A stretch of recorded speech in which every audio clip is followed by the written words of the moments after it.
मेरा नाम संजीव तिवारी है और मैं पंजाब प्रदेश का संयोजक हूँ भारतीय जनता पार्टी का। और इसके अलावा मैं यूपीएससी की तैयारी करने वाले तमाम विद्यार्थियों को अलग अलग प्रदेशों में लगभग पूरे देश में शिक्षित करने भी जाता हूँ। और इसी उद्देश्य से मेरा पंजाब में भी लगातार दौरा चलता रहता है कि पंजाब का शिक्षा में कैसे विकास हो, पंजाब पुनः सोने की चिड़िया कैसे बने, इसका मैं लगातार प्रयास करता हूँ। और अगर मैं पंजाब में दरअसल इसलिए आज इसलिए आना हुआ कि बिहार में चुनाव होने वाला है विधानसभा का नवंबर 2025 में।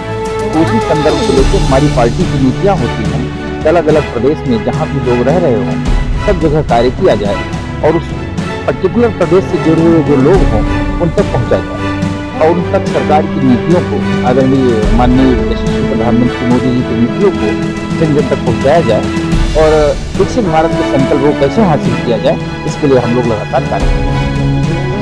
देखिए, बीजेपी पार्टी का पंजाब के लिए मैनिफेस्टो तो पार्टी का केंद्रीय नेतृत्व तय करेगा, लेकिन हम लोगों को जो ऊपर से मार्गदर्शन मिलता है या हमारे माननीय प्रधानमंत्री की जो नीतियाँ हैं वो ये हैं कि पंजाब पहले भी सोने की चिड़िया हुआ करता था और भारत को सोने का चिड़िया इसीलिए कहा जाता था क्योंकि पंजाब सोने का चिड़िया था। अब पंजाब सोने का चिड़िया नहीं है, तो भारतीय जनता पार्टी की पूरी कोशिश यही होगी कि पंजाब पुनः सोने की चिड़िया बने और माननीय प्रधानमंत्री जी हमारे ऐसा विजन भी देखें।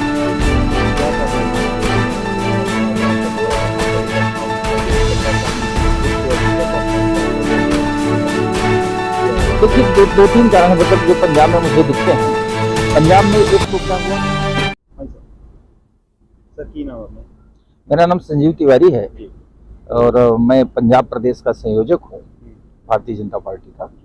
और इसके अलावा मैं यूपीएससी की तैयारी करने वाले तमाम विद्यार्थियों को अलग अलग प्रदेशों में लगभग पूरे देश में शिक्षित करने भी जाता हूँ। और इसी उद्देश्य से मेरा पंजाब में भी लगातार दौरा चलता रहता है कि पंजाब का शिक्षा में कैसे विकास हो, पंजाब पुनः सोने की चिड़िया कैसे बने, इसका मैं लगातार प्रयास करता रहता हूँ। और जी, आज पंजाब में पहुंचे हुआ, किस दौरे में आए हुआ? आज ब्रदर मैं पंजाब में दरअसल स्पेशली आज इसलिए आना हुआ कि बिहार में चुनाव होने वाला है विधानसभा का नवंबर 2025 में। तो उसी संदर्भ को लेकर हमारी पार्टी की नीतियां होती हैं कि अलग अलग प्रदेश में जहां भी लोग रह रहे हों सब जगह कार्य किया जाए और उस पर्टिकुलर प्रदेश से जुड़े हुए जो लोग हों उन तक पहुँचा जाए और उन तक सरकार की नीतियों को आदरणीय माननीय यशस्वी प्रधानमंत्री मोदी जी की नीतियों को जन जन तक पहुँचाया जाए और विकसित भारत के संकल्प को कैसे हासिल किया जाए इसके लिए हम लोग लगातार कार्य करते रहते हैं। क्या मैनिफेस्टो है पंजाब के लिए बीजेपी पार्टी? देखिए, बीजेपी पार्टी का पंजाब के लिए मैनिफेस्टो तो पार्टी का केंद्रीय नेतृत्व तय करेगा, लेकिन हम लोगों को जो ऊपर से मार्गदर्शन मिलता है या हमारे माननीय प्रधानमंत्री जी की जो नीतियाँ हैं वो ये हैं कि पंजाब पहले भी सोने की चिड़िया हुआ करता था और भारत को सोने का चिड़िया इसीलिए कहा जाता था क्योंकि पंजाब सोने का चिड़िया था। अब पंजाब सोने का चिड़िया नहीं रहा, तो भारतीय जनता पार्टी की पूरी कोशिश यही होगी कि पंजाब पुनः सोने की चिड़िया बने और माननीय प्रधानमंत्री जी हमारे ऐसा विजन भी देखते हैं। क्या कारण मानते हो पंजाब, जैसे आज पंजाब में विजिट करने आए हो, पंजाब में आपका दौरा है, हर पल जब आप आते हो तो क्या कारण देखते हो, अभी क्या कारण है पंजाब का जो ऐसा मतलब हुआ है? देखिए, दो तीन कारण है मतलब जो पंजाब में मुझे दिखते हैं। पंजाब में एक तो क्या हुआ कि भ्रष्टाचार बहुत बढ़ा सरकारी तौर पर, दूसरा क्या हुआ कि तमाम जगह नशाखोरी की शिकायतें आती हैं और मैं इन दोनों के पीछे जो मूल जड़ मानता हूँ, मूल वजह मानता हूँ वो है शिक्षा का सुशिक्षित तरीके से ना होना, रिलेवेंट ना होना। एजुकेशन का मतलब होता है कि एजुकेशन जो लोगों को प्रैक्टिकल नॉलेज तक ले जाए। आज के टाइम में मैं मैक्सिमम देखता हूँ यहाँ तमाम प्राइवेट कॉलेज ओपन हुए हैं जहाँ से MBA की BBA की डिग्री दी जा रही है और वो बच्चे जब बाहर में जाते हैं वो बताते हैं I am MBA, I am CIT, I am BBA, तो कोई उन्हें नौकरी नहीं देता क्योंकि उन्हें प्रैक्टिकल नॉलेज नहीं होता। तो पंजाब में मुझे लगता है यहाँ का जो एजुकेशन सिस्टम है अगर प्रैक्टिकल लेवल पे हो जाए, हर व्यक्ति एजुकेटेड होगा तो मुझे नहीं लगता कि यहाँ की कोई समस्या रह जाएगी, अपने आप सब चीज़ों का समाधान हो जाएगा। और पूरी कोशिश हम लोगों की यही जारी है कि पंजाब का जो एजुकेशन सिस्टम है वो बड़ा प्रैक्टिकल लेवल पे हो और हम लोग ये मानते भी हैं कि दुनिया में शिक्षा से बढ़ करके कुछ नहीं है।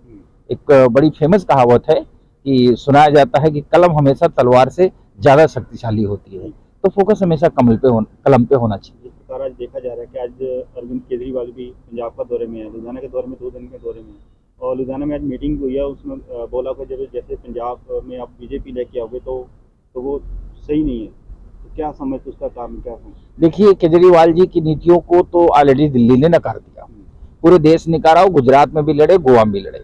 रही बात तो भारतीय जनता पार्टी की नियुक्तियों की और विश्व के सबसे लोकप्रिय नेता यशस्वी माननीय प्रधानमंत्री जी मोदी जी की, उनकी वजह से आज भारत का इतना सम्मान बढ़ा है जिसे कहा नहीं जा सकता। हम आपको एक छोटा सा किस्सा सुनाते हैं।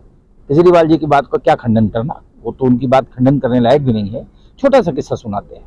जिस समय यूक्रेन रशिया युद्ध शुरू हुआ था, वार शुरू हुआ था, आप लोगों को भी जानकारी होगी, तो भारत के बहुत से विद्यार्थी यूक्रेन में फंस गए थे, जो वहां पर एमबीबीएस की पढ़ाई और इंजीनियरिंग की पढ़ाई करने के लिए गए हुए थे। जब वहां फंस गए तो ये भारत की ताकत थी कि माननीय प्रधानमंत्री जी की अपील पर यूक्रेन और रशिया दोनों ने एक बाईपास दिया भारतीय विद्यार्थियों को निकलने के लिए।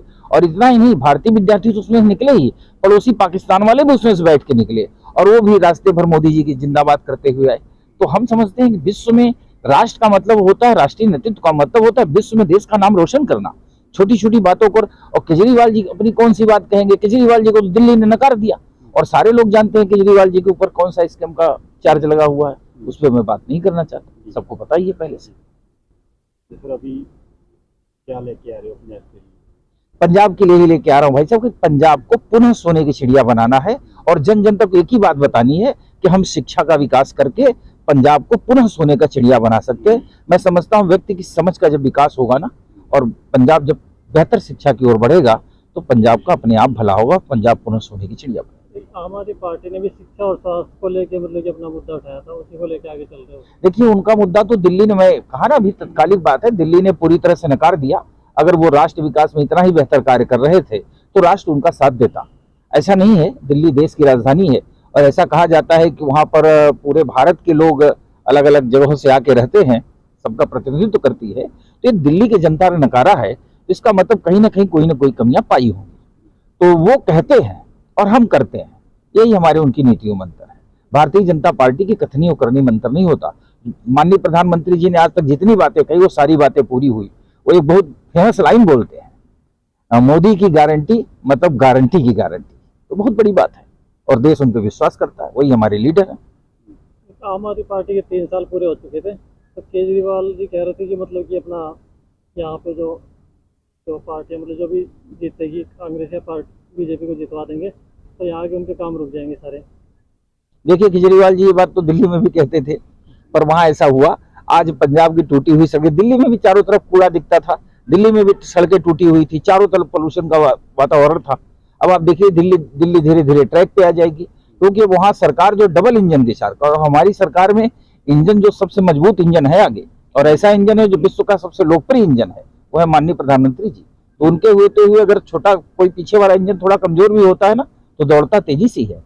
तो केजरीवाल जी क्या कहते हैं उससे फर्क नहीं पड़ता। केजरीवाल जी की कथनी और करनी में क्या अंतर है, वो दिल्ली की जनता ने साबित कर दिया है और उम्मीद करता हूँ पंजाब भी ऐसा ही करेगा 2027 में। पंजाब में क्या लगता है सबसे मेन मुद्दा क्या, मतलब ये जरूरी है? मुझे लगता है पंजाब का जो मेन मुद्दा है वो मुद्दा है यहाँ से नशाखोरी खत्म हो और यहाँ शिक्षा का विकास हो, रोजगार का सृजन हो। नशे के लिए मतलब केजरीवाल जी मतलब आम आदमी पार्टी भी यहाँ पे काफी मतलब बुलडोजर भी चला रही है यूपी को देख के। देखिए, नशा मुक्त तब, आप एक सामान्य सी बात है, कोई भी व्यक्ति जितना ही समझदार होगा और शिक्षित होगा और शिक्षित व्यवहारिक होना चाहिए। ऐसा नहीं डिग्री बटनी चाहिए, एक जगह जगह डिग्री कॉलेज ओपन करके प्राइवेट सेक्टर में पैसा कमाना शुरू कर दें, ऐसा नहीं होना चाहिए। अगर व्यवहारिक शिक्षा होगी, एक एक व्यक्ति शिक्षित हो, सबको पता है नशा लोगों को बर्बाद करता है, तो व्यक्ति अपने आप मुक्त होगा। और जो ये कह रहे हैं ये सिर्फ दिखावा है और नाटक है और ऐसा ही होगा। इन्होंने दिल्ली में तो इतना बड़ा लिकर कांड करवा दिया। जो पंजाब में ग्रेनेड जो हमले हो रहे हैं काफी 1-2 बार हो चुके, तो इनसे क्या मतलब? देखिए, लॉ एंड ऑर्डर की समस्या तो ही है। जब सरकार फेल होती है तो लॉ एंड ऑर्डर का इश्यू आता है। आप यही पंजाब के बगल में देख लीजिए, उत्तर प्रदेश में आप चले जाइए, रात में भी चले जाइए, देखिए स्थितियां सब कंट्रोल में बनी हुई है। आप मध्य प्रदेश चले जाइए, आप राजस्थान चले जाइए और अब आप दिल्ली भी देखिएगा। तो ऐसा नहीं है, जहां पर माननीय प्रधानमंत्री जी की नीतियां जमीन तक उतरेंगी उस जगह का विकास भी होगा, अपराध भी खत्म होगा और विकास भी होगा। पंजाब के अंदर अगर बीजेपी सरकार आती है तो क्या यूपी की तरह मतलब की सफाई की जाएगी? ब्रदर, यूपी की तरह सफाई एक अलग टर्म हो गया, ऐसा नहीं बोलना चाहिए। आप ये कहिए कि पंजाब में भी जब बीजेपी की सरकार आएगी तो पंजाब पुनः खुशहाल होगा और सोने का चिड़िया होगा। और मैं चाहता हूं कि पूरे देश में जो कंपनियां आ रही हैं, बाहर लोग जो बिजनेस लगा रहे हैं, पंजाब से आपको पता है मैक्सिमम कंपनियां बाहर चली गई। पंजाब के मूल के रहने वाले लोग अपनी कंपनियां नोएडा में लगाते हैं, राजस्थान चले जाते हैं लगाए, नोएडा में इसलिए जाते हैं, उत्तर प्रदेश है। तो जब लॉ एंड ऑर्डर सही होगा, सिस्टम सही होगा, एजुकेशन सही होगा, तो पंजाब का व्यक्ति पंजाब में कंपनियां लगाएगा और बाहर का व्यक्ति भी आके पंजाब में कंपनियां लगाएगा। और पंजाब से बेहतर फर्टल लैंड कहीं है ही नहीं। और जो मैं बार बार ये बात कहता हूँ कि सोने का चिड़िया था और सबको मिलकर सोने का चिड़िया बनाना है। और आपके माध्यम से सभी दर्शकों को, सभी साथियों को, वो किसी भी पार्टी की विचारधारा से बिलोंग करते हो, कैसा भी सोचते हो, मैं सबसे यही अनुरोध करूंगा कि पंजाब के भले के लिए पंजाबियों को, पंजाबी भाइयों को, बहनों को, सबको एक बार ये प्रयास करके माननीय प्रधानमंत्री नरेंद्र मोदी जी के नेतृत्व में यहाँ पंजाब में एक बार सरकार बनाई जाए। और जब उनका इंजन आगे होगा, डबल इंजन की सरकार बनेगी, तो पंजाब का विकास होगा। धन्यवाद।